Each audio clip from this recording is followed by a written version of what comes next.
Are you here to help find the baby Saurians? And I'm Toba. You must be the helpers that we've been waiting for. It's nice to meet you too, but we're just passing through. Oh, but Uncle Sanka said he was gonna send some of his friends over to help us. You sure he didn't mean you? Yeah, sorry. Whatever this is about, it sounds like you've got the wrong end of the stick. Wrong end of the stick? Darn it! We've been tricked, Huni. I should have known that Glasses Guy was a con artist. What are we supposed to do about the baby Saurians now? Time's running out. It's okay, Huni. Don't worry. Why don't you tell us what happened with these baby Saurians, huh? There's been a lot of unrest in the tribe lately, and my dad's Saurian got injured. Her name's Nana, and she has 3 little babies. After what happened to Nana, her babies were so scared that they ran off and hid. I'm really worried about them, so I decided to go look for them. If Nana is your dad's Saurian, why isn't he the one looking for them? My dad's one of the elders, so he's busy getting ready for Turnfire night.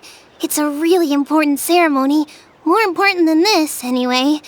I'm not supposed to be out here either, but I snuck out without telling him. I didn't think it would take very long, but then that guy we ran into made us tell him loads of stories, and it wasted so much time.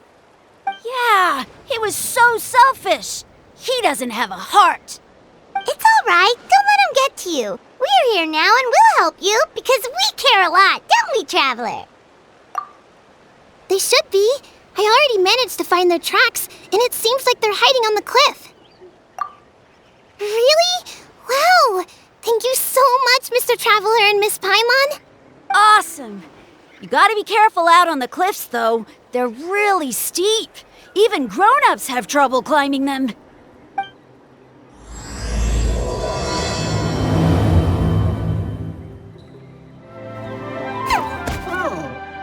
We found them! Wait, but what's that other... A how? Well, if it isn't the gruesome twosome who wormed their way into our servant circle of friends. Still awestruck from the last time we met? Would that be why you hastily scrambled up here to pay your respects the moment you saw us? I suppose we can't blame you. Such is the spell that our majesty casts on our minions. Very well. You heathens leave us no choice. The almighty Dragon Lord, Kahula shall grant you the audience that you seek. Come, pucker up. You may now kiss our feet. Wait, aren't you like Kinich's sidekick? What the heck are you going on about? You're somehow managing to be even more annoying than the last time we met. Silence! Who are you calling sidekick? We are the Dragon Supreme, sovereign ruler of the Nation of Flame. We shall have you know that last time, were it not for Kenich's earnest pleading on your behalf, you would have received not a single word of mercy. Oh, come on. You talk big, but Kinich clearly has you under lock and key. That's more like it. If you must know, our humble servant begged us to investigate an abyss incident near Hoytzitlan, and we chose to grant his request. Abyss incident? See this little lizard? Its mother, a medium-sized lizard, came under the influence of abyssal power. In her confusion, she attacked my servant's tribe, then assailed her own offspring. Yikes. So how is she doing now? She was but a lowly bug fighting against the power of the abyss. Naturally, she has departed for the Night Kingdom. Such a fragile creature. Apparently, she ended her struggle by leaping from a cliff. Leaping from a cliff? My dear anemic flying ant, as addled with questions as your head may be, please keep them to yourself and wipe that absurd expression off your face. We are the almighty Dragon Lord Kahula, not a wish-granting fountain. Anemic flying ant? You! Just you wait. Two can play at the ugly nickname game. We sense a faint abyssal energy. An evil sorcerer must be lurking nearby, but they are well hidden. If you encounter any suspicious outlanders, be sure to give them a robust interrogation. Suspicious outlanders? Wait, are you mocking us? Ha! How dare you cast aspersions on your ruler, heathen! You're just lucky that our servant has such vile taste in friends! Otherwise, we would beat you black and blue, and then purple, then black again! If you're not here to kiss my feet, then get out of my sight. Do not impede the work of the almighty Dragon Lord, Kahulahau! Wow, you're back already? That was so fast. I'm so glad that the babies are all right. Thank you both so much. Now we can finally go home and stop worrying about them. You're welcome. Piece of cake! You're not from Natlan, right? Because your clothes look different than ours. Hey, you must be tired after all that climbing. You should come take a rest at my house. Yeah, please come. I promise you'll get a big Scions of the Canopy welcome. We love having guests, and you're really nice people. Not like Glasses Guy. By the sound of it, Glasses Guy wasn't from Natlan either, right? Uh-huh. Well, his clothes sure weren't. You know what? Now that I think about it, there was something really fishy about him. Really? Maybe he was the suspicious outlander that Ahau mentioned. Sure, if you're interested. Oh, let me think. How did the conversation go again? Oh, please, mister. I've told you so many stories already. When are you gonna help me find the baby Saurians? Just one more story. One more, I swear. Why don't you tell me more about that ball of fire? I heard that there was a huge transparent ball of fire that used to burn 500 years ago, 1,000 years ago, maybe even further back than that.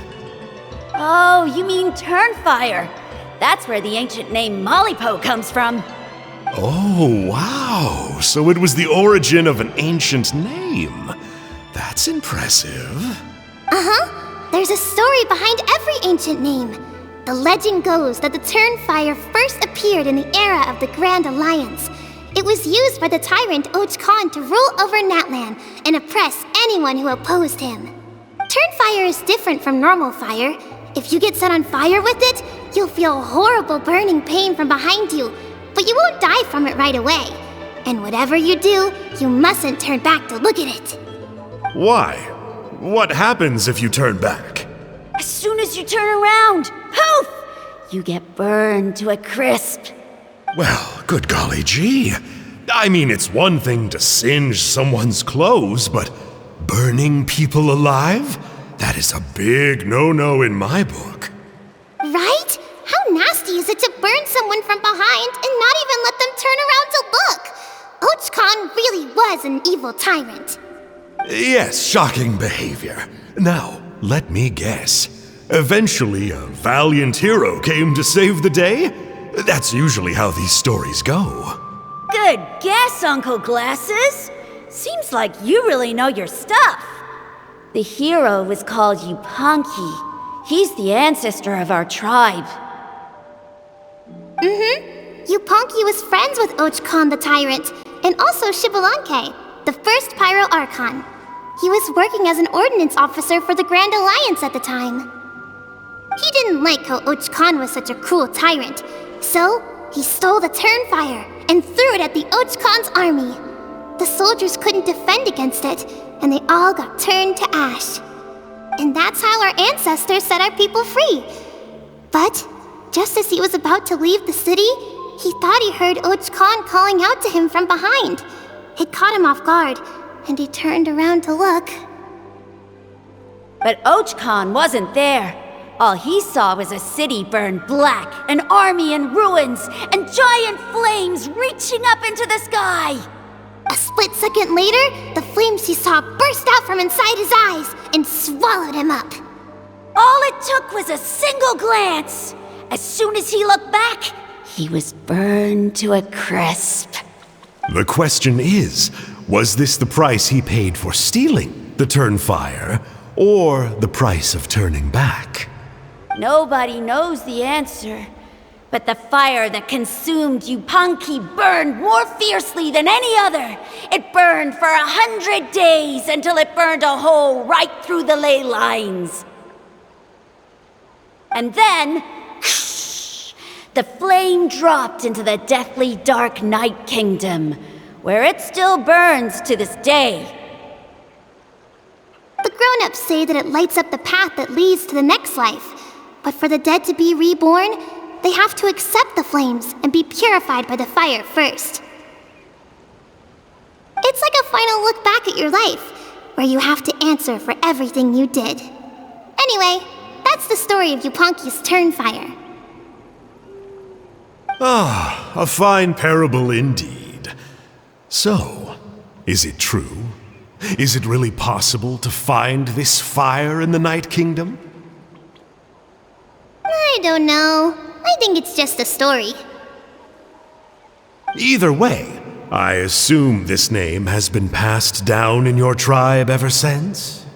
Sure has. It went to Burkina, the hero that we celebrate on Turnfire Night. But that was 500 years ago. Yeah, and now it belongs to Kinich, so we often call him Malipo Kinich. Kinich, huh? All right, Uncle Glasses, that's enough stories. Now, can you please go find the baby Saurians for us like you promised? I would, but doesn't the legend of the Turnfire teach us not to look back? Let's not go dredging up the past. Tell me more about this Kinich guy. One more story, I swear. Starting now. No? Careful, Toba. You look dangerously close to cursing me out right now. Tut tut, we can't have that. Cursing is for grown-ups only. Uncle, you'd better not be trying to trick us, or the Turnfire will get you when you die.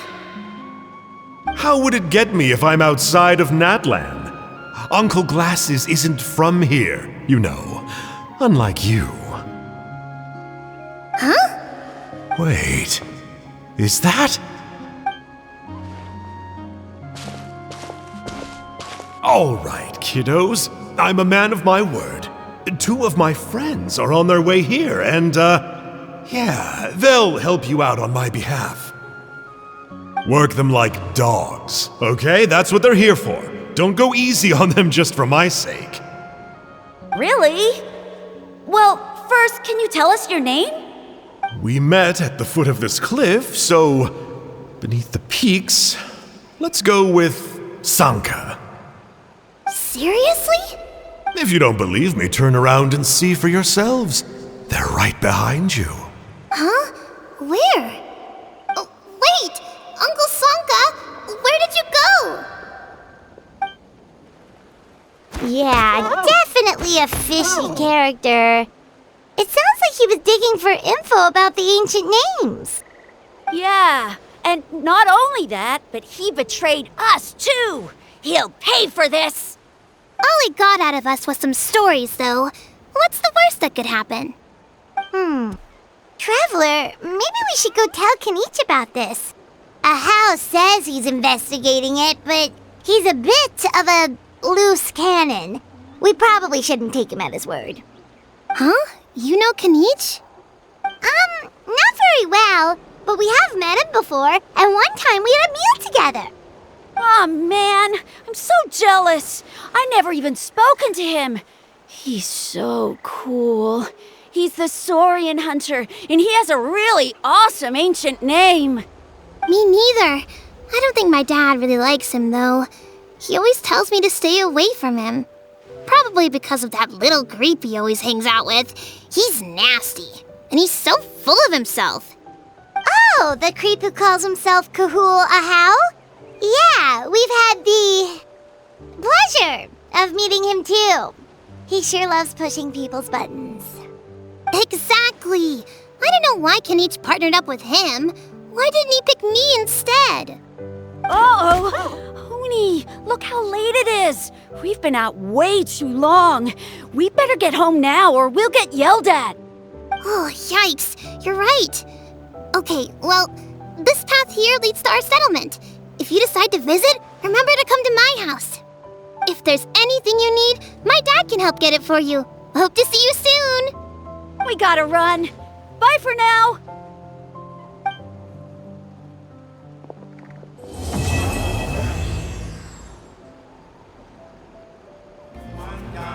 Huni, what were you thinking, going out by yourself? Don't you know how dangerous it is? It's okay.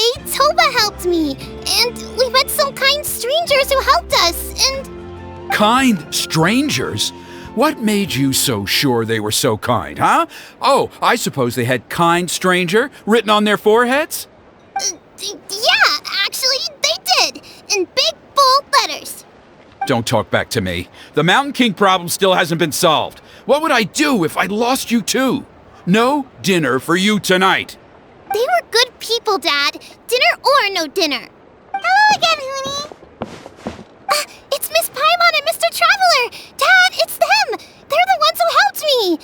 And I promised we'd take care of them if they came to visit. Oh, so you're the kind strangers. Well, I'm Trinidad. Apparently, you helped my daughter today, so if there's anything you need, just ask. As an elder of the Scions of the Canopy, I've got some influence around here. Now, I trust that you're sensible people who know better than to take advantage of their host's generosity. Yep, just helping a neighbor. We're not looking for anything in return. Oh? Well, let's hope so. Dad, please! They're not bad people! They've eaten at the same table with Kinich before! Be nice to them! Kinich? Wait! I heard that two mysterious travelers from afar showed up at the Stadium of the Sacred Flame. Are they you? And Paimon's the other! I do apologize. A lot's been going on in our tribe lately, and I suppose the pressure must be getting to me. I can't believe I was so rude to you. I feel ashamed. We got off on the wrong foot. Can we, start over? Oh, now we're talking! Seriously though, don't worry about it. Already forgotten. We're just happy to see Huni got home safe and sound. Oh, you just arrived, I take it, and it would be my honor to give you a hero's welcome tonight. Careful now, that's quite an about face. We've heard that kind of thing can lead to spontaneous combustion around these parts.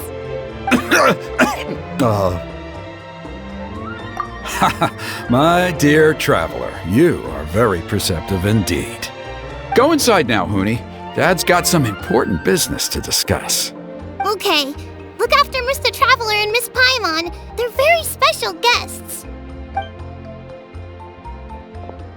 Well, we'll hear you out, but we can't make any promises that we'll be able to help. Well, this is a matter of utmost importance. Please, allow me to explain.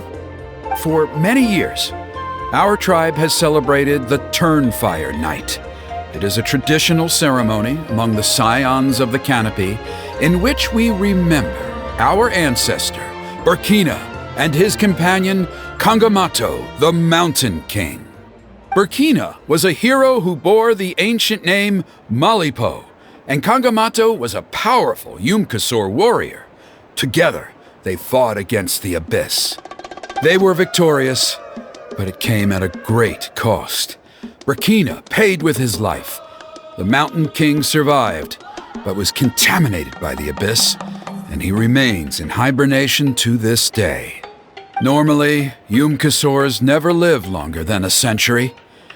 It is possible that the abyssal power is responsible for his unnaturally long lifespan. Oh, that's right. The Mountain King is a living symbol of our glory, but even this glory comes at a price. The abyssal power inside him is highly sensitive, and when it is disturbed, he awakens and flies into a blind rage, attacking anything that moves. So, Besides the ceremony, another important part of Turnfire Night each year is cleansing the abyssal power inside the Mountain King so that he will remain sound asleep.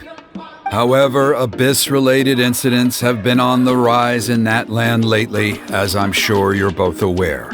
As a result, it has become increasingly difficult to keep the Mountain King in hibernation.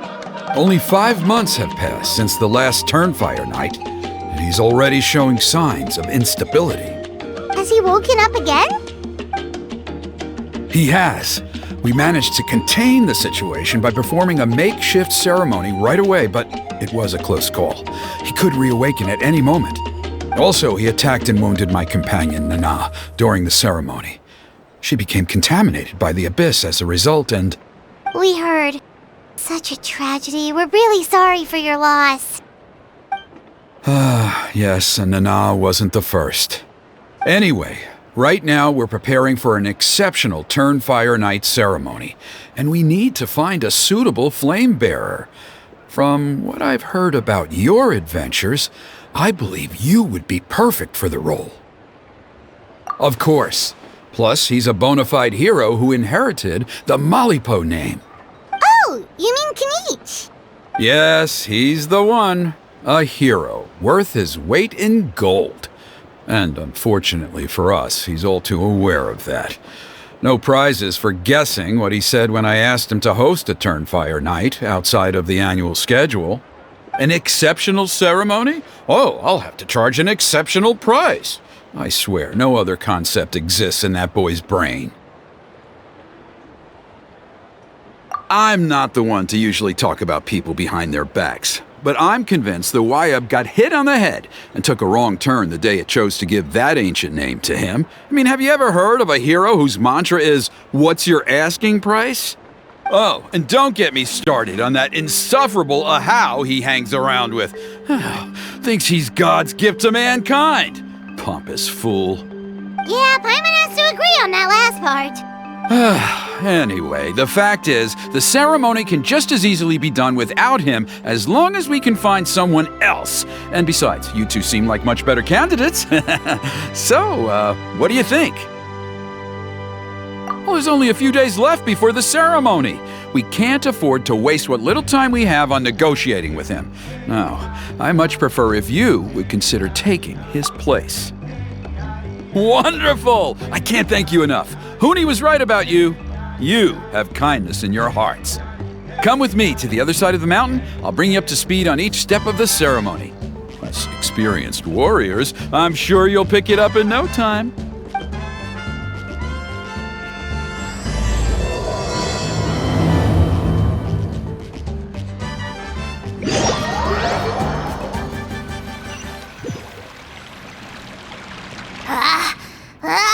Achoo! Curses! Who dares insult the great Kahul Ahau behind his back? Oh, great Kahul Ahau, bless you. Shut your filthy mouth, worm of the abyss!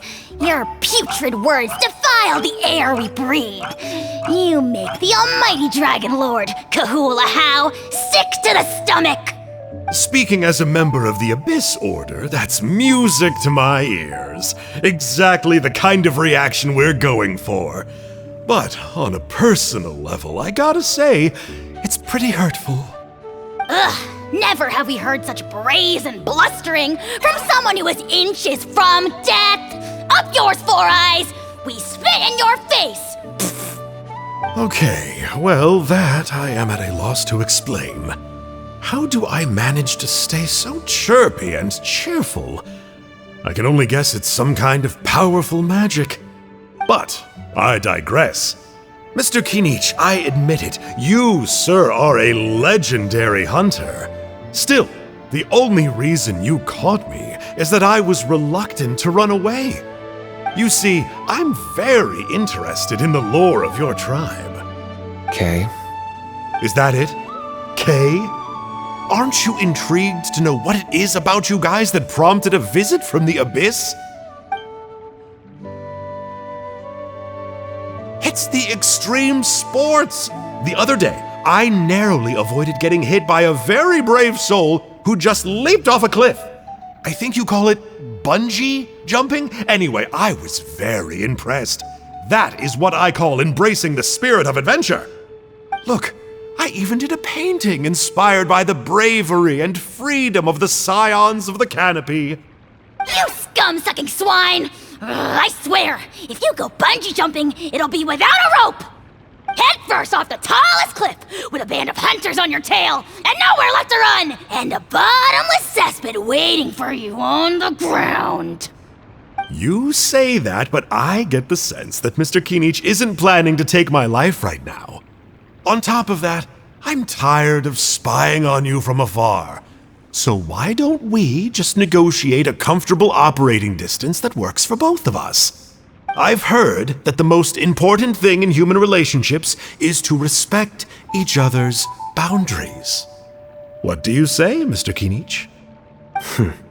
Or you could tell me what it is you're really after. What? And then I'll name my price.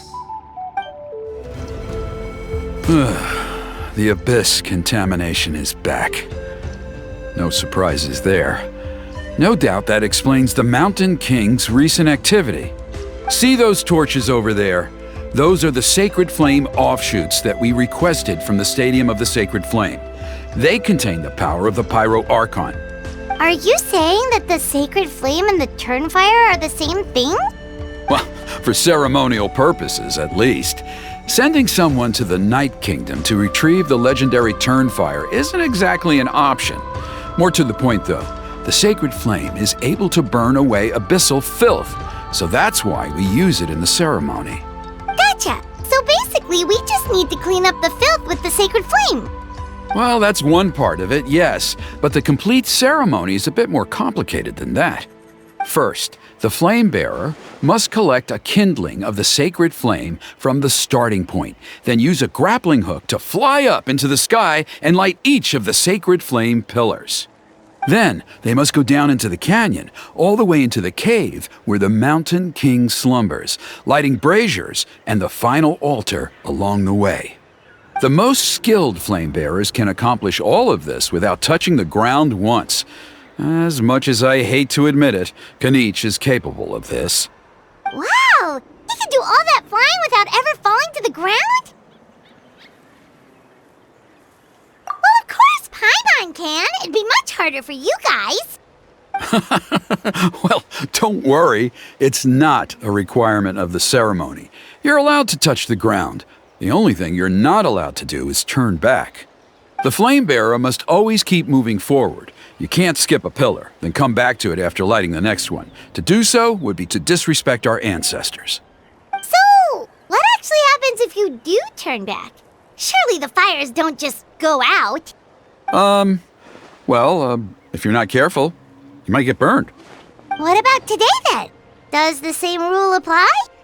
Oh no, don't worry. Today is just a practice. The order doesn't matter.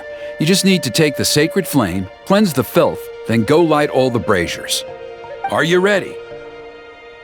I'll repeat all the key points again. Gather the kindling, cleanse the filth, and light all the braziers. I'll wait for you at the end. I knew I was right about you. You have outperformed all of the other previous candidates. If there was an ancient name for outstanding flame bearers, I'm sure the Wyab would consider you for the honor. Yeah, although it would probably take Paimon quite a bit longer. All right, now there's still a few days left until the ceremony, and I should probably get back so I can inform the chief and the other elders that I have found the flame bearer we need. Oh, you mean they've still got to sign off on it? Some of them are still hoping we can come to an agreement with Kinich, but that's only because they haven't seen you in action. Still, I'm the one responsible for securing a flame bearer, and my recommendation is you. Just for Paimon's own peace of mind, are you sure it's not going to be a problem having Outlanders take on such an important role in your ceremony? See that place over there? There was a time, long before the age of Burkina and the Mountain King, when we, Scions of the Canopy, called that our home. After a period of upheaval, our ancestors were forced to move away. Now, it has become a place where our youths go to develop courage and kindle a spirit of adventure. If we fail to keep the threat posed by the Mountain King at bay, it might not be long before we have to move again and find a new home. So, to answer your question, I think everyone will agree that you are the right choice. Fair enough. Desperate times call for desperate measures. I'll need you to drop by my place at some point before the ceremony, if that's all right. There are still a few final details that we need to discuss. Okay, see you later then. You have my gratitude.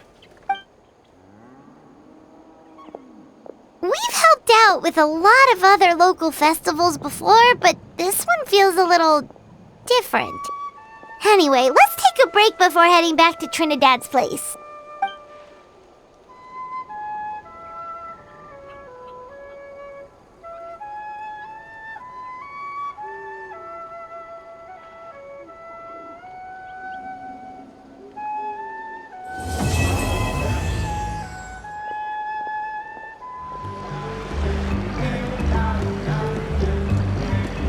Traveler? Paimon? Kinich! Fancy meeting you here! We've actually been looking for you. I'll get straight to the point. I hear you accepted a proposal from Elder Trinidad. Oh, the, Turnfire Knight, you mean. You were still his first choice, it's just... Oh, jeez. It's not what it looks like, promise. Chill, it's cool. I only mention it because there's something you should know. And I suspect Elder Trinidad hasn't been completely forthcoming with you. His true intention is to resolve the Mountain King problem once and for all. Once and for all? You mean this'll be the last Turnfire Knight ever? That's right. He wants to use you to send the Mountain King to the Night Kingdom. To the Night Kingdom? You mean... To his death. Whoa, are you serious right now? You shouldn't go blurting out accusations like that, it could get you in trouble. Too blunt? Okay. I'll phrase it more gently. There is potentially a possibility that Elder Trinidad may be hoping that during the course of the ceremony, you kill the Mountain King dead. But that's ridiculous! He told us the Mountain King is a living symbol of your tribe's glory! And that glory comes at a price. Oh, that's right. The Mountain King is a living symbol of our glory, but even this glory comes at a price. Ah, yes, and Nana wasn't the first.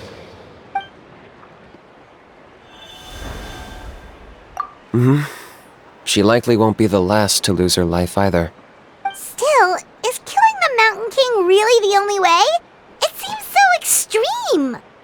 The Mountain King is a unique case when it comes to abyssal contamination. It's eaten away at him for so long that it has consumed him entirely, and the damage is irreversible. That evil power has both driven him insane and kept him alive over the centuries.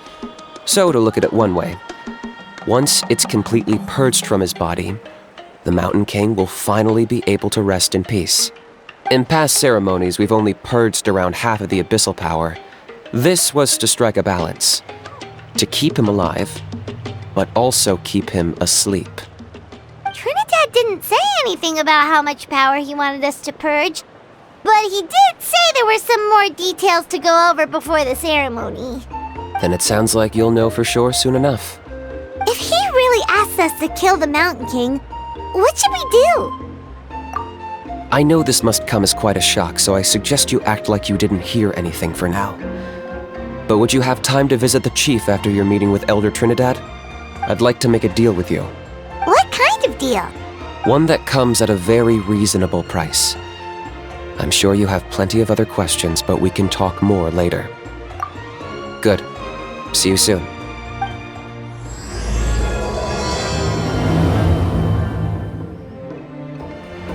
Ah, mighty Outlanders, you have returned. Did you have a good rest? It was, pretty good, yeah. Glad to hear it. Things are progressing very smoothly on my end. Many of the elders have heard of your heroic deeds, including the chief. They all speak very favorably of you. There are still those who insist that the ceremony should be performed by the bearer of the Malipo name. But they're just stuck in the past. We need to move with the times. Plus, Kinich doesn't want to do it anyway. Exactly. So, now, it's time for us to discuss the finer details of the ceremony. We covered the fire lighting part of the proceedings yesterday. The next part is the purification of the Mountain King. It's quite simple. You just need to use the sacred flame. We've done it plenty of times before, and it's always very routine. I'm sure you won't have any problems. One point I'd like to stress, though, is that you need to burn away as much of the abyssal energy as you possibly can. The more we dispel, the longer the Mountain King will remain asleep. Asleep, huh? Precisely. In previous years, the Flamebearer has often been unable to dispel a sufficient amount of abyssal energy. That's the only reason why we have to perform the ceremony on a regular basis. But I understand that you have a lot of experience fighting against the Abyss, and you seem to wield the sacred flame quite effortlessly yesterday. With your help, I'm optimistic this time we can dispel all the remaining abyssal energy from the Mountain King's body, freeing us from this ever-looming threat for many years to come. Traveler? So this doesn't faze you at all, huh? You clearly have a lot of confidence in yourself. If that's all you really need to know, the ceremony's in 3 days. I'll come and fetch you when we're ready. In the meantime, feel free to take a look around our settlement. It would mean a lot to the elders if you got to know some of our people. And if you wouldn't mind helping them out with a few errands here and there, that would be even better. So now we have extra errands to run? Maybe we should add a little extra to the price. Just a humble suggestion, that's all. It will help you gain the respect of our people, and as a mighty hero, I truly believe that's what you deserve. I'll be sticking around for the next few days, so if you have any questions, you know where to find me. You're here. Kinich, Elder Trinidad said that... I can tell. It's written on your faces. Is that the Traveler in Paimon? Forgive me for not being there to welcome you on your arrival. That should have been my duty as chief. Hello, Chief Waina. I only heard the news from Trinidad yesterday, so I asked Kinich to invite you over for a quick chat. I believe Kinich has already filled you in, so I'll get straight to the point. Firstly, I fully endorse your appointment as flame bearers for the upcoming Turnfire night. However, I would like to request that you take steps to ensure the Mountain King's safety. Every child of our tribe grows up hearing the tales of our heroes, from Yupanqui the Firebringer to Burkina and the Mountain King who fought against the Abyss. This is our history and our heritage, the source of our pride and the center of our faith. To kill the Mountain King would be to destroy our spirit.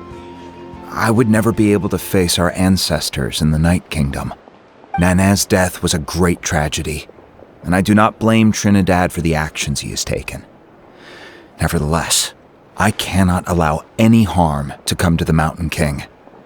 The very roots of our identity are at stake. My honored guests, please give this matter your serious consideration. Perhaps there is, but despite all our attempts to contain the situation over the years, we've not found it. Right now, I should like to hear where you stand on this matter.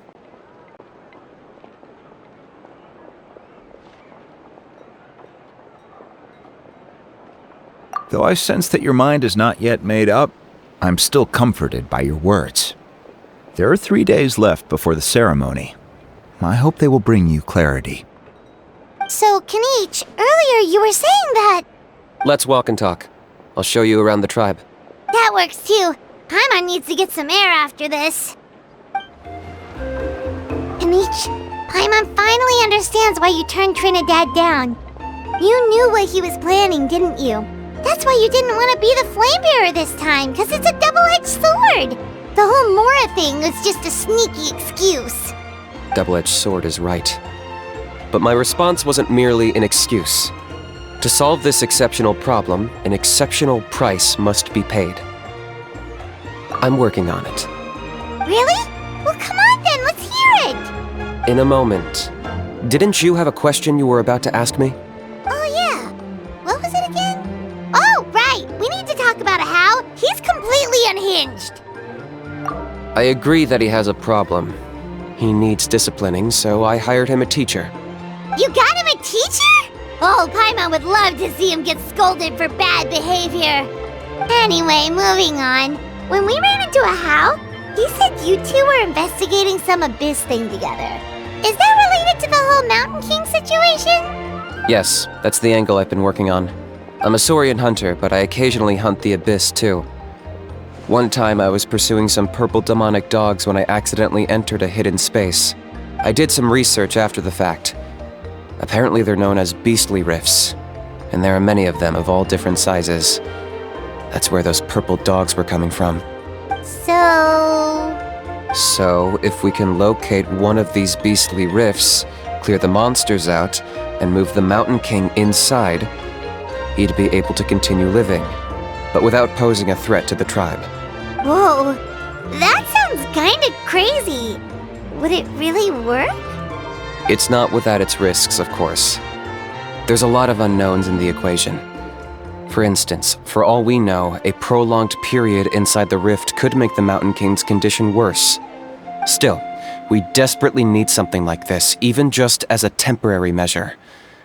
You've seen the conflict the issue is causing in our tribe for yourselves, and believe me, it's been a long time coming.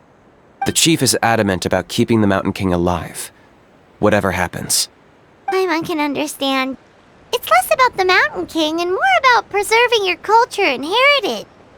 Yes, but on the flip side, you've got people like Elder Trinidad, who is more concerned about protecting the people he cares about now and into the future. And he has every right to take that view. It's one thing to try and preserve the last remnants of a glorious past, but making your kin pay the price for it? No one can seriously tell them that's a fair trade. You're right. There's no easy answers here. Let's leave that to one side for a moment and assume we go with your plan.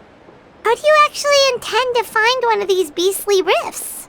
Because at least in our experience, the dogs open the rifts when they want to attack us, not the other way around. I think I know a way. You have any better ideas? Not at the moment, but it just feels like using the power of the Abyss for our own ends isn't gonna end well. After all, the Abyss is what turned the Mountain King into a monster in the first place. People are gonna think you've lost your marbles. If it doesn't end well, then that's the price we pay. Everything in the world comes at a price. Even when Yupanqui, the Firebringer, stole the Turnfire, it cost him dearly. The Mountain King's erratic outbursts have brought tensions within the tribe to a boiling point. Unless this gets resolved quickly, everyone will be stuck in a stalemate. Alright, so what's this deal you wanted to make with us? We're hardly experts on exploiting abyssal power. All I need you to do is keep people away from me. I'm getting harassed on a daily basis by people trying to convince me to be the flame bearer. I can't afford to waste all my energy dealing with them. If you help me out, there'll be a gift for you in return. Ooh, what kind of gift? Something well worth your while, I'd say. Just keep doing what you've been doing. Integrate yourself with the tribespeople, so everyone comes to terms with the fact that we have a new flame bearer. That way, I won't have an endless stream of people coming to beg me to join the ceremony, and I can focus on finding a way to summon the beastly rift. Then, when the day of the ceremony comes, we'll move the Mountain King into his new home. Still sounds pretty crazy. Even for a daredevil like you, that's dangerous. And even if it works, what if neither Chief Wyna nor Elder Trinidad are happy with it? Have you thought about what you'd do then? At least the two of them would finally be on the same side of the issue, leaving only me on the opposing side. The tribe needs leaders like them far more than a Saurian hunter for hire like me. Can I take that to mean that we have a deal? For sure. And who knows, maybe we'll come up with an even better solution to all of this in the next couple of days. Great. Well, for the next couple of days, please spend some time among the tribe and lend a hand wherever you can. I'm sure everyone will be swept off their feet when they meet our new flame bearer. Good luck to us both.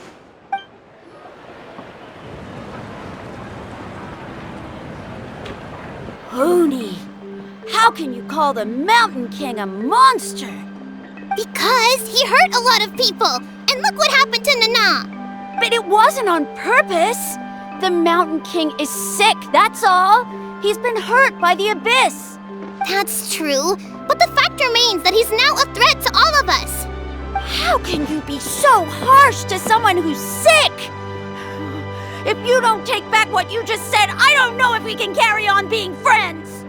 Toba, Huni, what's wrong? Huni's saying nasty things about the Mountain King. It's not right. He's our hero. Once upon a time, maybe, but not anymore. Yesterday, maybe, but not anymore. Toba? Fine. I guess my dad is right. Things change, and you just have to accept it and move forward. As of today, our friendship is over. There's no going back. Oh, come on, cut it out, you two. We have some great news to tell you. The Traveler is gonna be the flame bearer for the next Turnfire night. He's gonna do a beautiful ceremony and cure the Mountain King's illness for good. What? Really? So that's what my dad wanted to talk to you about? To be fair, from what we saw the other day, you are pretty good at climbing cliffs. Probably just as good as Kinich. Wait, speaking of Kinich, where even is that guy? Oh yeah, good question. Is he not coming to the ceremony anymore? We can get him to come, but if he catches you two fighting again, he won't be happy. He'll be sure to give you both a piece of his mind. No, we can't let that happen. I've never even spoken to him before. I can't afford to make such a bad first impression. I didn't mean to argue with Toba. All I said was that the Mountain King has done some pretty bad things. He was the one who turned it into a fight. Yeah, if you weren't friends, there's no way Toba would have come to look for the baby Saurians with you. All right. Well, because it's the Traveler and Paimon and Kinich, I'm sorry, Toba. I'm sorry for all the mean things I said about the Mountain King. Dad just really misses Nana, and I was really upset that she's gone, too. Huh? Oh. I shouldn't have spoken to you the way I did either. It wasn't very nice of me. For the Traveler and Paimon, Kinich, and for Nana. I'm sorry too, Huni. That's more like it. Now you're best friends again. Guess so. Toba, if I ever say something mean about the Mountain King in the future, I'll make sure I say it to someone else, and not you. I'd better go buy some colored cloth for my dad now. He needs it for Turnfire night. Let's play again some other time. See you, Toba. See you, Traveler and Paimon. Okay. I'll head home as well then. See you next time. Okay, take care, you two. Even though they said they're sorry, it looks like their friendship isn't as strong as it was before. Let's just hope we can solve this once and for all. Come on, let's move on.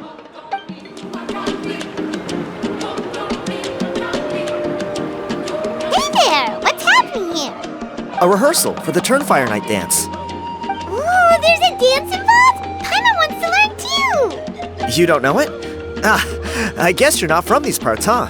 It's rare to see a new face around the tribe these days. I thought everyone would be keeping away. Why do you say that? Because of the Turnfire Night, of course. The Mountain King could wake up at any time. That's why we're holding an emergency ceremony. This isn't one of those fun and games festivals. For outsiders, it might even be a little dangerous. Well, did you know that the Flame Bearer this time is actually gonna be an outsider? Oh, I did hear about that. It's a first for sure. I would have loved to meet them in person. What? Oh, it's you? Man, oh man. Well, this is a nice surprise.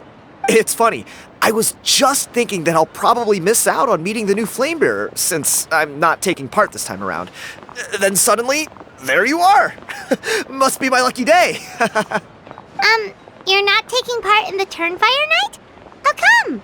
You're not an outsider too, are you? You must be joking. Watch this.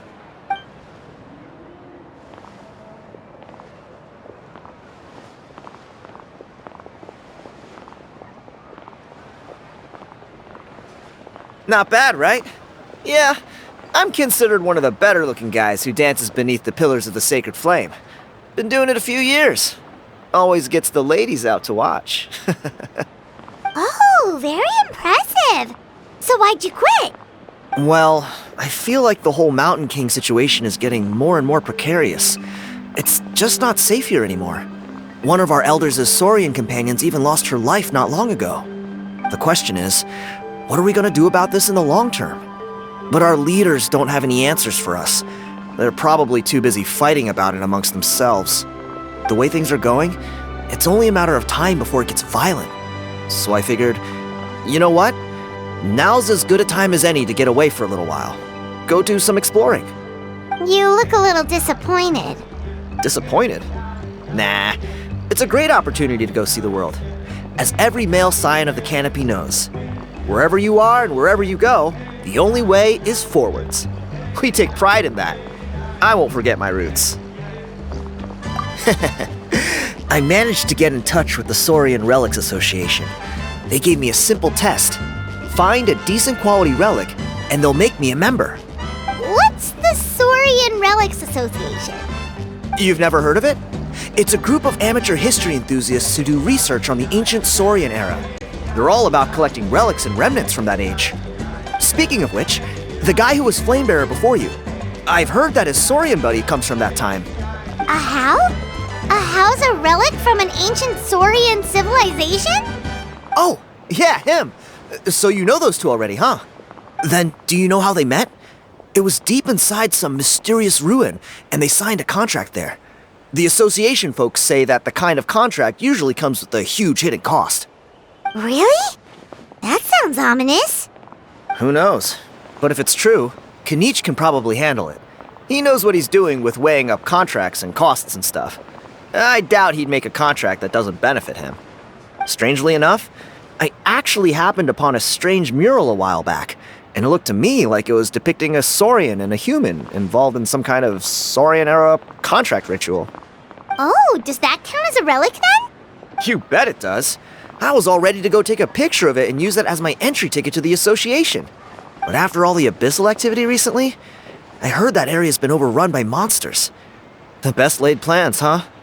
I'll just have to wait and see if things improve. Or... you look like you know your way around a fight. I don't suppose there's any chance you'd be able to help? If all you need to get is a picture, that should be pretty achievable, right? The Traveler deals with monsters all the time. It's a piece of cake. Wait, you're seriously gonna help me out? Come on, it's no big deal.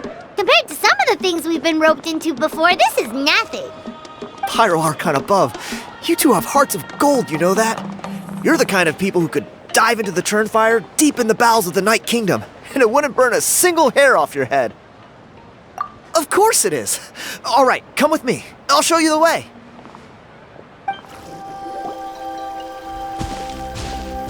There it is. It's inside these ruins. As you can see, the place is crawling with monsters.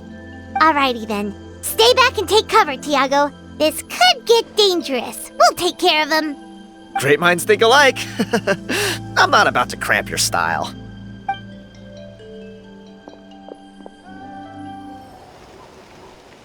Whew. That should be the last of them. It's a good thing Tiago had the sense to stay in his hiding place, or things could have gotten really hairy for him. Hey, look! That's gotta be it, right? Definitely looks like a mural. True. Now that you mention it, most ancient murals take up a whole huge wall. This looks more like someone with a paintbrush got bored and started doodling. It does match the story he told us, though. There's a Saurian and a human. So, is that supposed to be what an ancient contract ritual looked like? Whatever. We're not here to decipher it. Just photograph it. You've been robbed? Oh, Ponche. And I thought my luck was bad. Oh, I put blood, sweat, and tears into that, and now I've got nothing to show for it. Some gap-toothed goon stole it from me.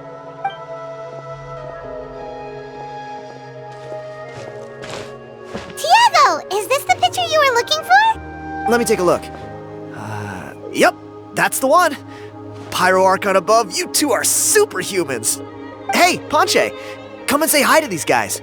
They're gonna be the new flame bearers, and they're tough as nails. Wait, are you the Traveler and Paimon? Huh? You already know each other?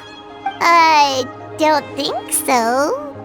My nephew Toba's been telling everyone about you. He says you're crazy strong, super friendly, that you helped him out, and that you're gonna be our flame bearers this Turnfire night. Oh, so you're Toba's uncle. Great to meet you, sir. Sounds like we managed to make a bit of a name for ourselves.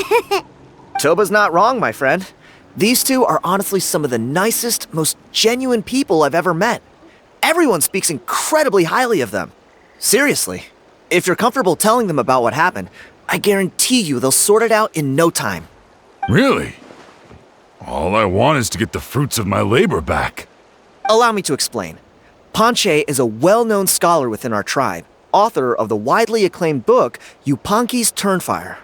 Unfortunately, the book was stolen by a treasure hoarder a few hours ago. I spent years of my life researching that book. I visited every last ruin, interviewed every descendant of every hero in our history. On the word Malipo alone, I covered at least 5 different interpretations of the meaning based on accounts from different villages. It was an unparalleled masterpiece. And now it's all gone.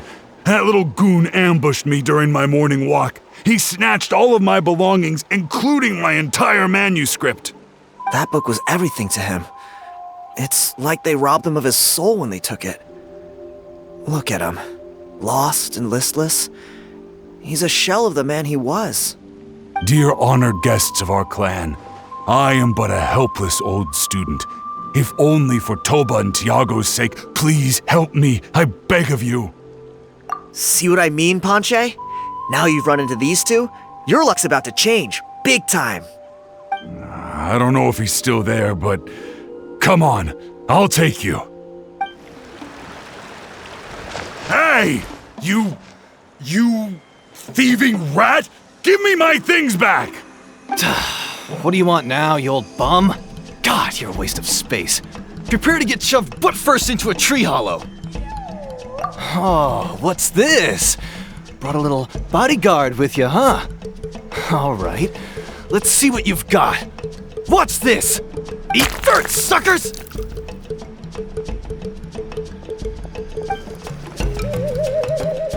Stop, please! By all the warriors, heroes, gods, and kings, I can't run any longer. Please, I don't have your stuff anymore. Have mercy. Oh, yeah? Well, where is it then? I threw it away. You threw it away? The old bum's bag didn't have a single mora in it. Just a tatty old book, worn out pens, and some old rags.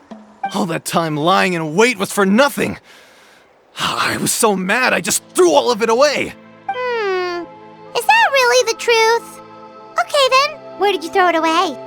The same place you found me. Look, I swear on the Pyro Archon it's the truth. May all my worldly possessions be turned to ash by Turnfire if I'm lying. Okay, that's a pretty strong oath. What do we do now? It sounds like he's telling the truth. Right, let's hope nobody gets to the book before we do. We'll never get it back then.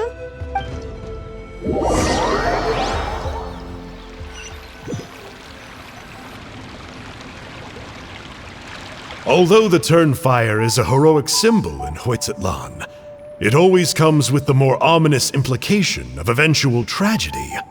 This holds true for all bearers of this ancient name in recorded history.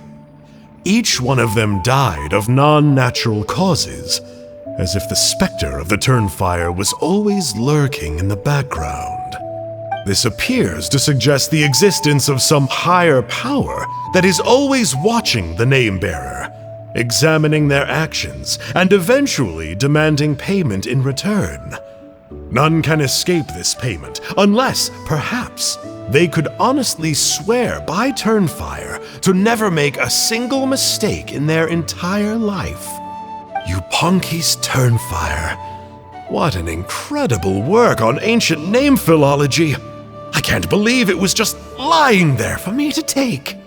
Let me see. The author is Ponche. Nice. A gentleman and a scholar. Silence, book muncher! The great Kahula will suffer your droning voice no longer. Do you truly find no joy at all in perusing such rich historical records? Joy? What joy is there in this pointless drivel?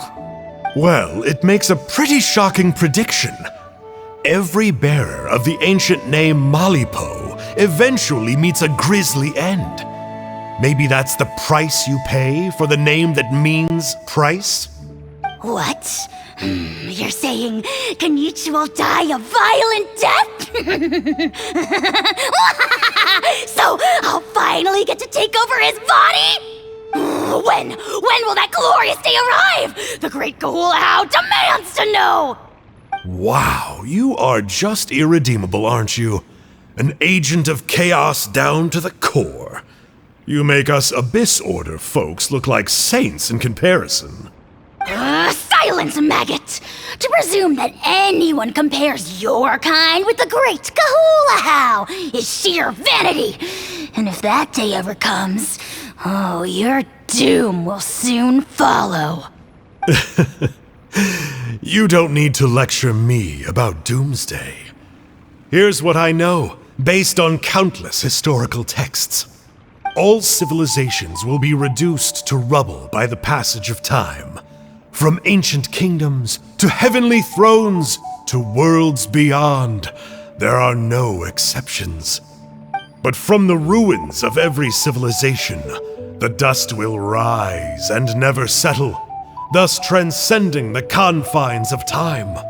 That dust is what we call a civilization's spirit.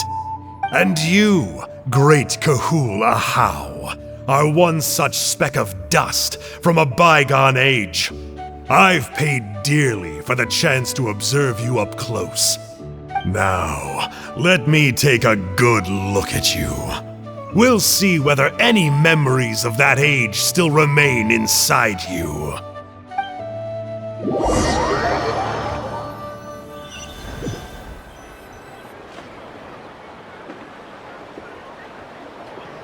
We're so sorry, Mr. Ponche, but we couldn't find your manuscript anywhere. Does that mean all of my hard work was for nothing? You gotta stay positive, Ponche. You might have lost the book, but the brains behind it are still intact. Surely you remember the main points at least? The whole reason I worked so hard to get it finished before the Turnfire night is because I hoped that maybe it might help us find a way through these trying times. But now... well, not exactly. But I thought my research might at least be a starting point. Oh, really? So what did you find out in your research? I think the key to all of this lies in the power of Malipo. Ponche, you know as well as anyone that ancient names don't hold any real power. Symbolic power doesn't count.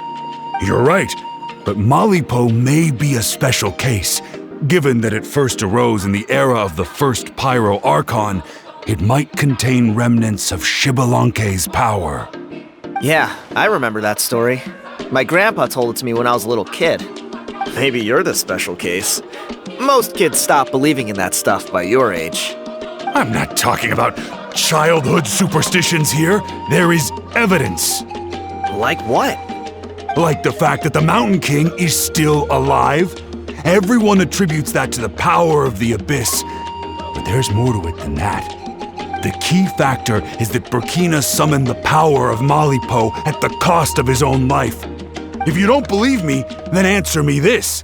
How many other creatures can you think of who lived longer, not shorter, after being contaminated by the Abyss?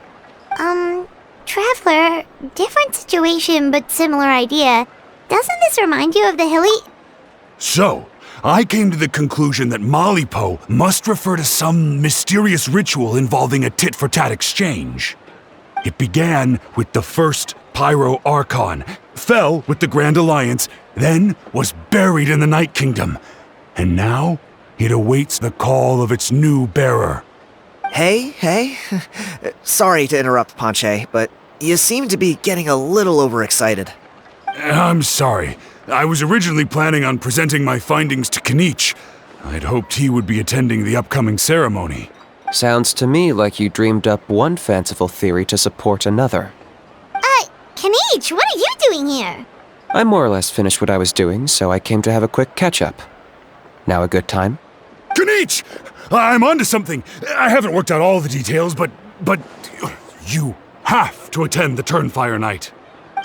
So Mr. Ponche here has done a lot of research on the history of the Turnfire and thinks he might have found a way for you to solve the problem. I'll be there, Ponche. Let's go.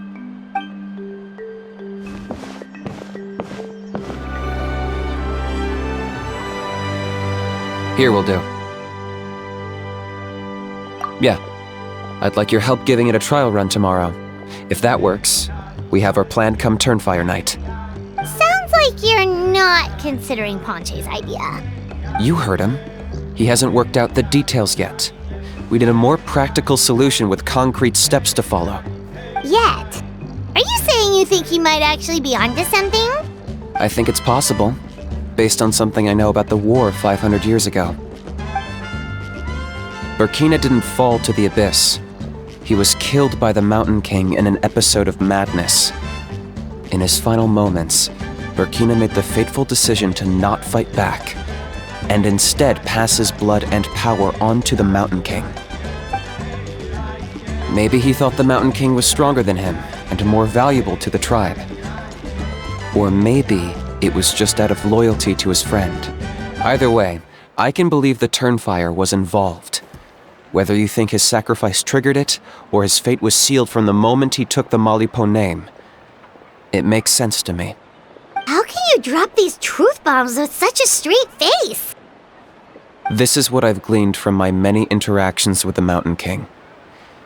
His mind is so disordered. It took some time to piece it all together. The story Elder Trinidad told you was the more palatable version of events. The truth is even darker. The Mountain King's mind isn't just disordered. He is suffering and feels great shame. I believe he wants to be put out of his misery. What? Then what should we do? Should we grant him his wish? Of course not. We should help him move to a new home. It's the only practical solution. The Mountain King is a hero to my tribe. An object of worship, even. Ending his life would be like desecrating a statue. Still, he's been the cause of multiple disasters, and we can't afford to have any more. Ugh. Practical solutions hurt Paimon's brain. Can we follow our hearts next time? Then let's break for the day. I've already found a suitable venue for tomorrow.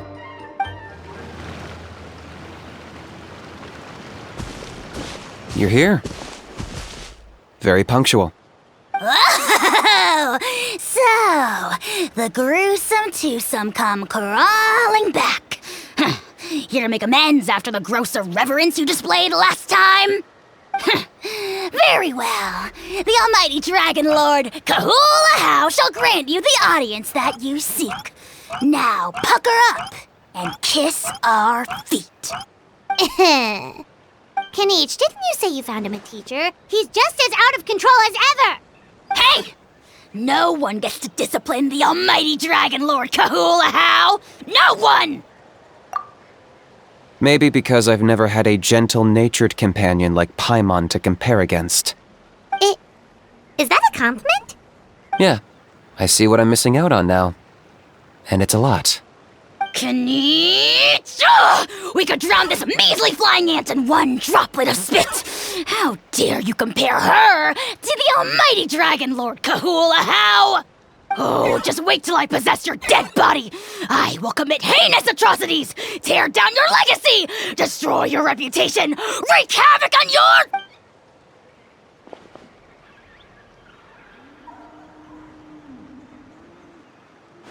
Traveler, Paimon, let's get down to business. Once we've opened the beastly rift, you're welcome to toss a how in there for a couple of days. With pleasure. You don't need to ask twice. I got my hands on this device in a trade. It's meant as bait, but it'll also stabilize the abyssal energy. The Rift Towns will tear through space to get to this. Once they're here, we take them out and claim the Rift for ourselves. You'll find out soon enough. First, let's try this out.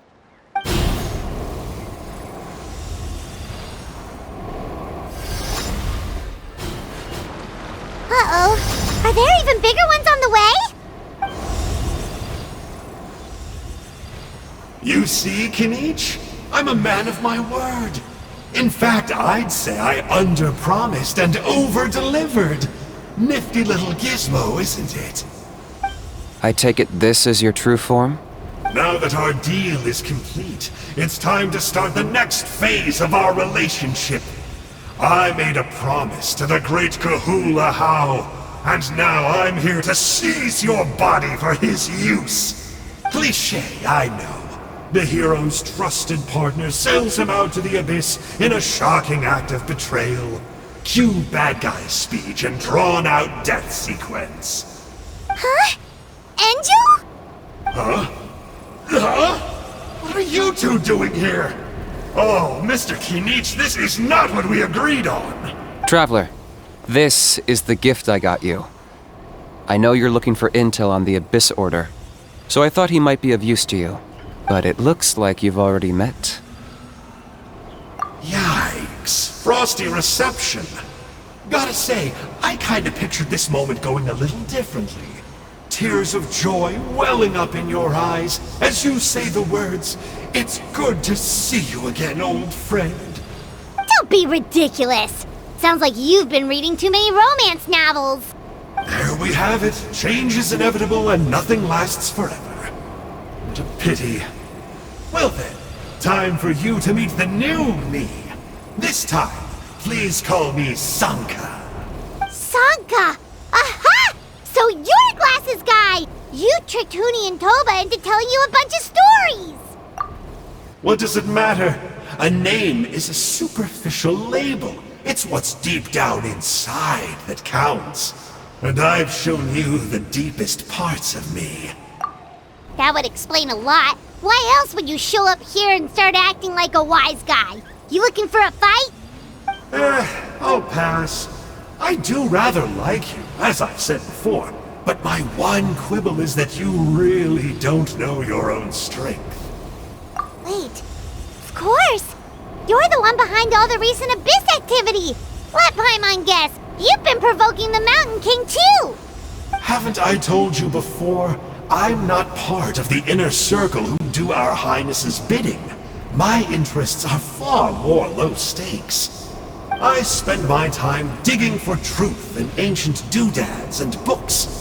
You really think a benchwarmer like me is capable of more than that? I investigated him.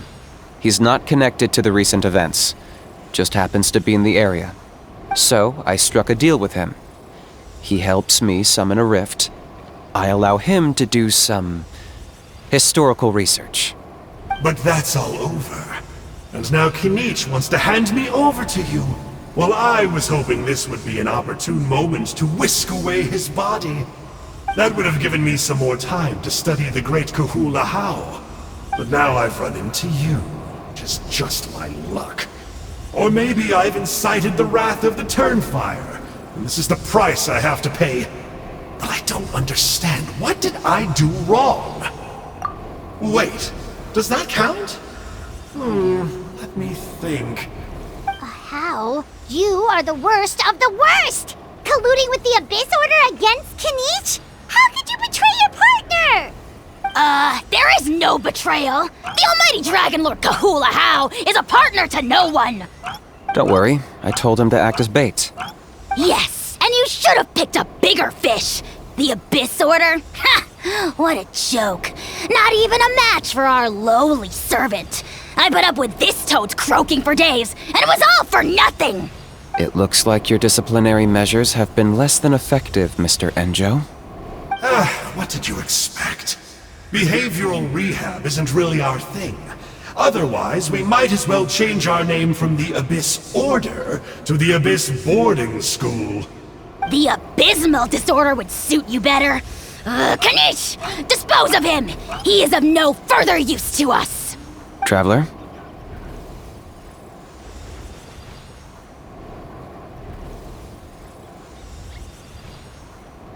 You see, this is why I like you. Still, you shouldn't underestimate me just because I'm a lowly clerk. I could never beat you in a straight-up fight, but when it comes to running away, I won't lose to anyone. Do me a favor and remember how fast I disappear. Maybe then you'll show me a little respect next time. Darn! He got away again! Couldn't you have stopped him? It's alright. He's not worth our time and energy. Besides, it seems like he's in debt to a lot of people. I'm sure they'll keep him busy. If you say so. Still, Paimon's kinda surprised that you actually struck a deal with someone from the Abyss Order. To borrow that guy's words, names are superficial labels. Whether you call it the Abyss Order or anything else, it's a broad generalization at best. Think of it like apples that have fallen from a tree. If you tasted each one, you'd find that they're all at different stages of ripening. Even the unripe fruit blown off its branch before it's fully grown can still be brewed into a fine wine. Everything has its use. Huh. Well, in that specific sense, maybe Enjo's not such a bad apple. Not rotten to the core, at least. Of course! Only the almighty Dragon Lord, Kahula How, is rotten to the core and evil beyond redemption. Ugh. So what exactly are you anyway? You're definitely the evilest little thing Paimon's ever met. Don't worry, he can't hurt a fly. You could say that. Paimon heard that those kinds of contracts might come with a terrible cost attached. Is that true? Such as a how watching me like a ravenous vulture? Vulture? Vulture! We are the Dragon Supreme, sovereign ruler of the Nation of Flame. Let's pick this up another time. It's getting kinda late. You should go back and get some rest. Big day ahead. Tomorrow's Turnfire night. Time to light the sacred flame and burn away the filth for a legendary 500-year-old warrior. Oh yeah. Hearing you lay it out like that is making Paimon a little nervous. For all the work we've put in, it all comes down to tomorrow night. We have to make sure we solve this problem once and for all. Then it can't hurt to say this one more time.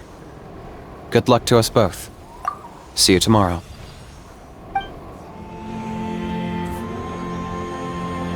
Ah, at long last, you're back. I hear you've done much for our people these last few days. Everyone has nothing but praise for you. Many young people have heard the rumors too. They're all eager to meet our new flame bearer. Well, they won't have to wait for long. It's almost time for the ceremony. We really hope we can resolve the Mountain King situation quickly and smoothly. Seems like a lot of people have been worrying about it, huh? Well, it's nearly time. So, if you're ready, then follow me to the ceremony site.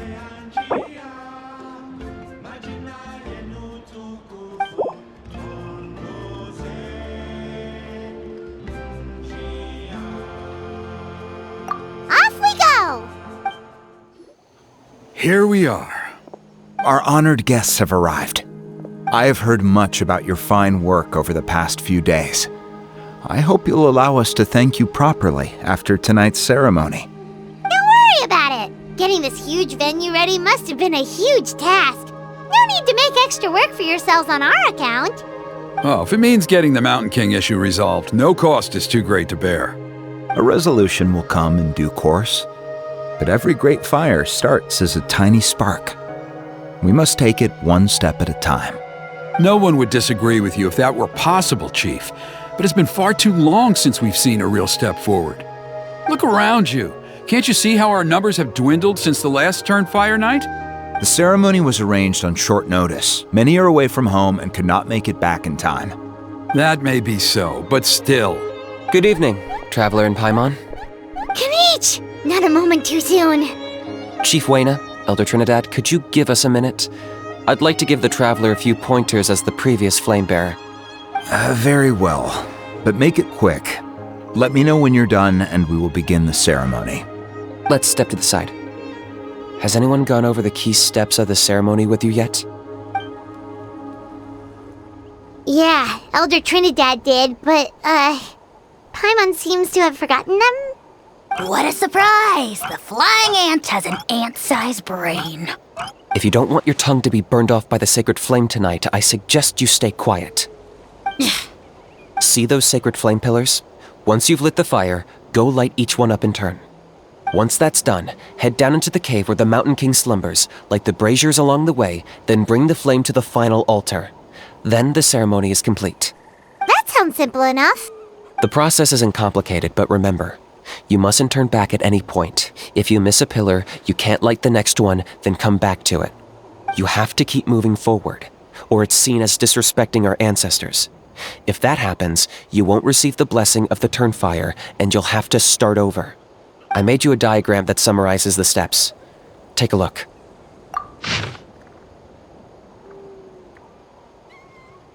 So that's our part. What about you? I'll be with you the whole way, and once you've lit the altar, I'll start summoning the rift. You can leave that side of things to me. Just focus on your part. Okay. We'll try to remember all that and get it right the first time. Ready when you are. But I think I saw Huni and the others just now. Maybe you should say hi before you start. Might make you less nervous. Just tell the chief when you're ready.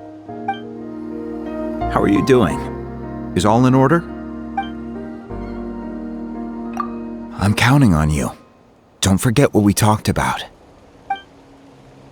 By past fuel and present flame, life marches ever on.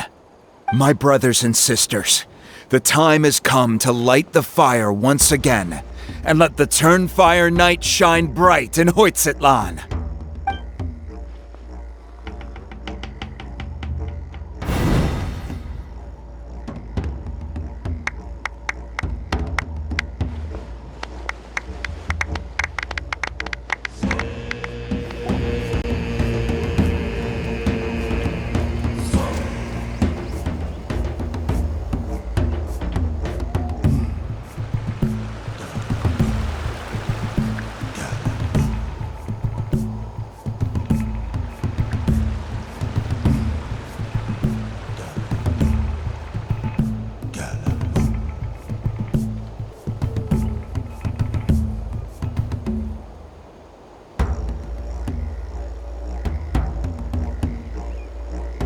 Great.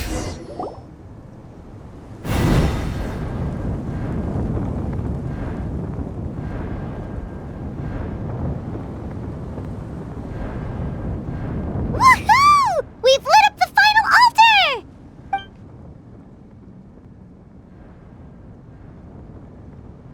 That's the Mountain King up ahead, right? That's him. Kangamato, king of the Yupanqui from 500 years ago. He's very powerful. Paimon can tell. He's huge. Let's tread carefully. We don't want to wake him up. You've made it at last. You did even better than I expected. Traveler, now comes the final and most important step of the ceremony. Please use the power of the sacred flame to cleanse the Mountain King of abyssal filth. There's no need this time.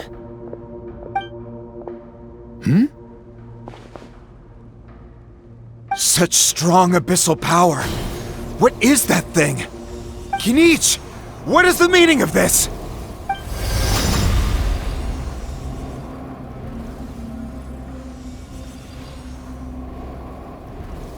Is that a beastly rift? Chief Wyna, Elder Trinidad, this is about to get a little dangerous. You should step back. What do you think you're doing? Solving the Mountain King issue. You mean by having him torn to pieces by rift hounds? No, stop! We can't let that happen! Foolish Locust! Can't you see? We're trying to shove your Locust King into the beastly rift! But... I'm sorry, Chief Wyna and Elder Trinidad. This is the only way. Can you promise me that no harm will come to the Mountain King? I can't guarantee it, but I'm fairly confident. Traveler, this is not what we agreed on! You must cleanse the Mountain King of every last trace of abyssal contamination! Okay, I see what this is. You've been in cahoots this whole time!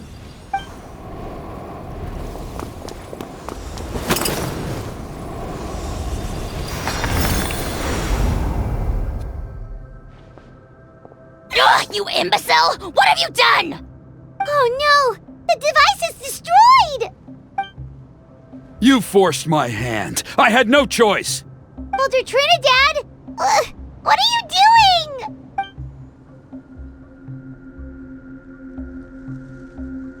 No! The Mountain King is waking up! He will cause even more casualties! Everyone, out! Now!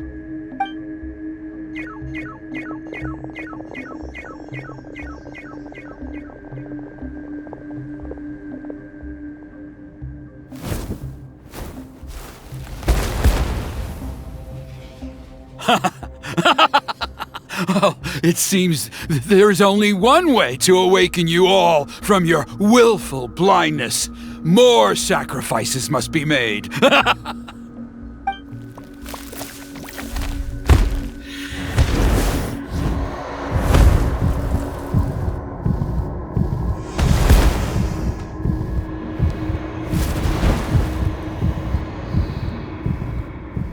Take me, O Mountain King! Take me as your next sacrifice!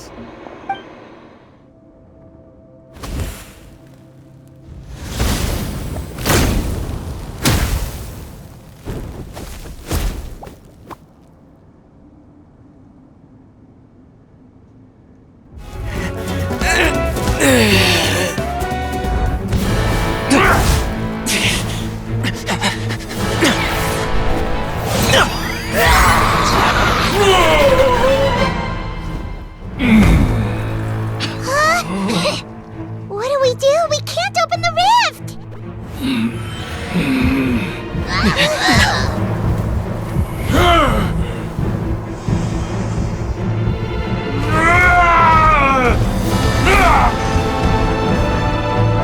Kill me! Put an end! Points at launch! Shame!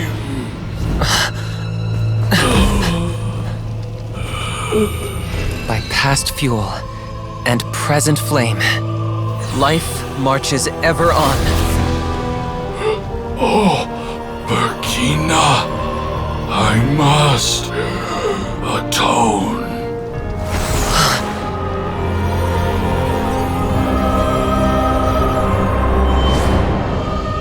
Patience.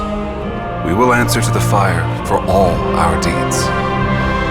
Even if one day I fall behind, never look back. Keep moving forward, as we are now.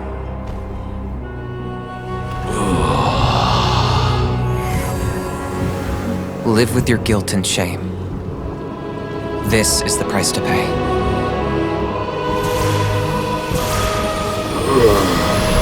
Heir to the Turnfire, please use my ruined vessel to train the heroes of the future. The will of Kangamato will march ever on, till the abyss is stamped out.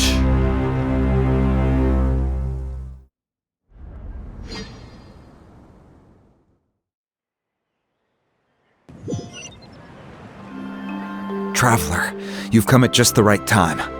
I have some good news for you. Trinidad's condition is stabilized. He suffered burns on much of his body, but we believe he'll survive. Guess that's the best news we could hope for. Paimon has to ask, is everyone in your tribe such a risk-taker? First Kinich, then Elder Trinidad? Is this the scions of the Canopy's adventurous spirit in action?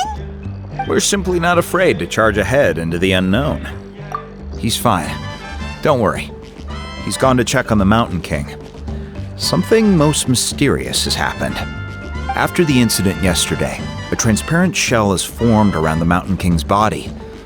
We don't understand the mechanism behind it, but the shell appears to insulate him against the influence of abyssal power. It is somewhat akin to a scab, in that it stops the abyssal energy within him from bleeding out, while also preventing further abyssal energy from seeping in and infecting him. We've never seen anything like it. The tribe's most senior elders believe it was caused when he was burned by the sacred flame, similar to the way burned wood becomes charcoal. I think their theory makes sense. After all, we've never thrown the Mountain King directly into the sacred flame before. Wow. So it's has made a barrier against abyssal energy? That's a good thing, right? It's practically a miracle from what we've seen of it so far. It means that the Mountain King's level of abyssal energy is now stable. No longer will we need to perform an annual cleansing ceremony. Wow, that's amazing! I know what you're thinking. The young people in the tribe are already speculating that yesterday's ceremony was a Turnfire night like none other in our history. Because you and Kinich, you summoned the very flame that appears in our ancient legends. A great transparent ball of fire. And that fire is what saved the Mountain King. Whoa, so that was the real Turnfire? I may be the chief of this tribe, but I've only ever known the Turnfire as a concept in our legends. I cannot answer that question. If anyone can answer it, I suspect it would be the bearer of the Malipo name. He is in the Mountain King's cave as we speak. Ah, so Kinich then. Why don't we go see how he's doing?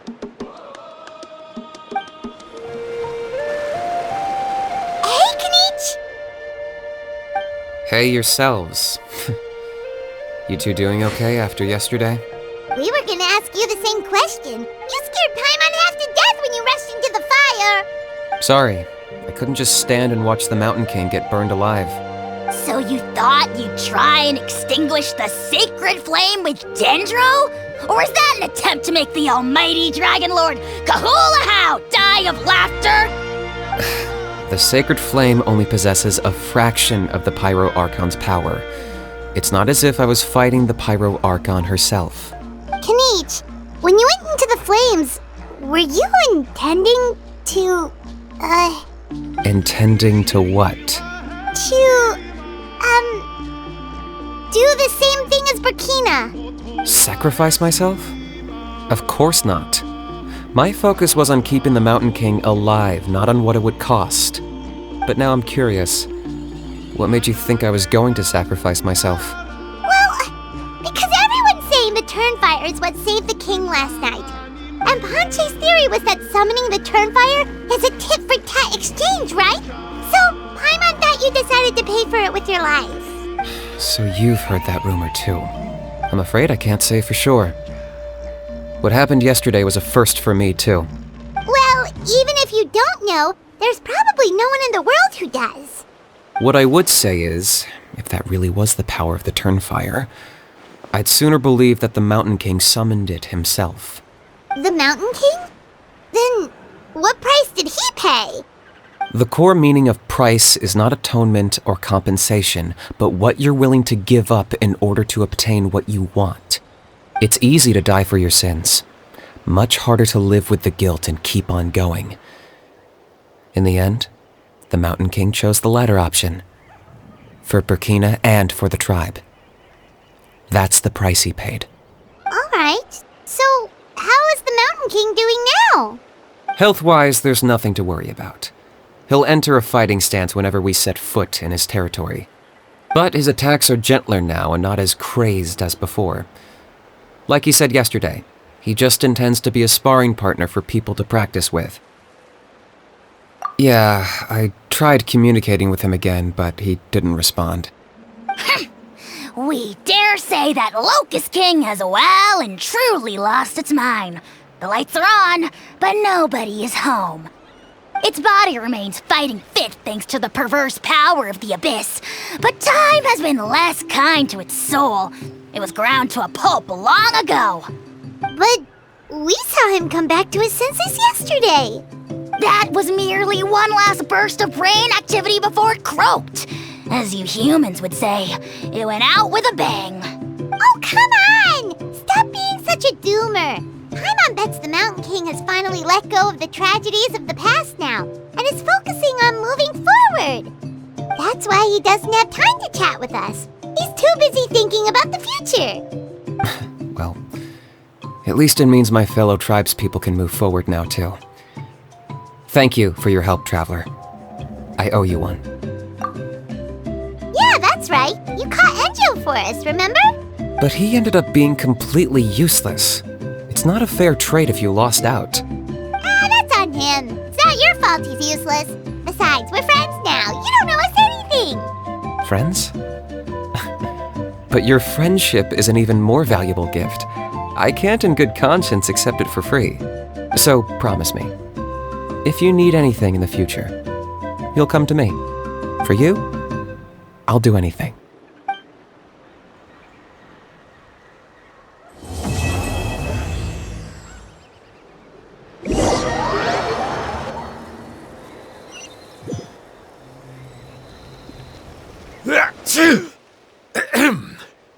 So, in the end, only poor little Huni got the sad ending? Yeah, everyone's happy except me. First Nana, then my dad. Why does everyone in my family have to suffer?